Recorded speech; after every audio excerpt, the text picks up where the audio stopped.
मैं BMS second prop का student हूँ। न्यू ईयर्स की छुट्टी पे मैं अपना घर गया था, जो कि बिहार में है। अब 2-3 दिन रहने के बाद वहाँ पे मन नहीं लग रहा था, क्योंकि जो मेरे ग्रुप के फ्रेंड्स थे वो सब घर पे नहीं थे। अब मुझे कुछ काम करना था क्योंकि मन नहीं लग रहा था, तो मैं एक कॉपी लिया और सर्वे करना शुरू कर दिया। अब उस सर्वे में मुझे करना क्या था, जितने भी 40+ एज के ग्रुप के जो लोग रहते हैं ना, उनसे मुझे मिलना था और उनके डिजीज़ के बारे में जानना था। ऑब्ज़र्व करना था कि कौन सा डिजीज़ ज़्यादातर 40+ आने पर उन सबको क्रिएट होती है। तो फिर मैं शुरू किया। कुछ दिन तो मैं अपने गाँव में ही सर्वे किया, तो सही लगा, क्योंकि उसमें अपने से बड़ों से बात करने को मिला, क्योंकि उन सबको जो डिजीज़ था पूछना पड़ता था, कौन सी डिजीज़ है, क्यों, तो थोड़ा जानकारी लेने का तो मुझे सही लगा।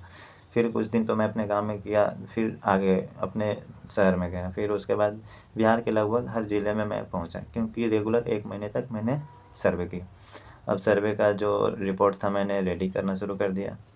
जब शुरू किया तो सब में एक कॉमन सी डिजीज़ देखने को मिली, जिसमें सबसे ज़्यादा मुझे ओबेसिटी, हाइपरटेंशन, डायबिटीज़ और कोई digestive issue means constipation, piles, heart disease और ये जॉइंट और बैक पेन भी मिले।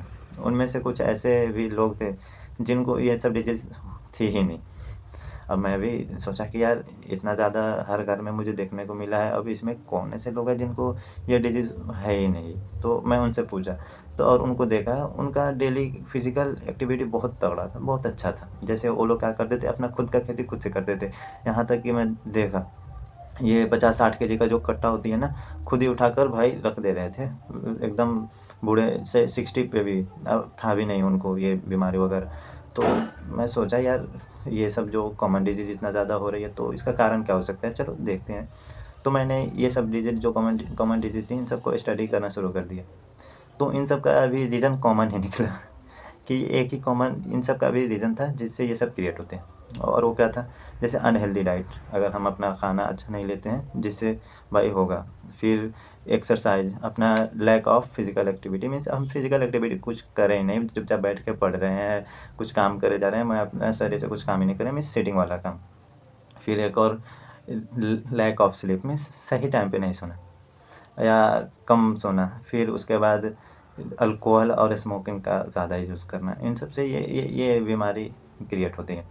फिर इन सब को फिर अगर हॉस्पिटल पहुंचता है तो सलाह क्या दिया जाएगा कि भाई तुम हेल्दी डाइट लो, अपना 30 से 40 मिनट कम से कम वर्कआउट पे ध्यान दो, मीन्स एक्सरसाइज कुछ ना कुछ करते रहो या रनिंग करो।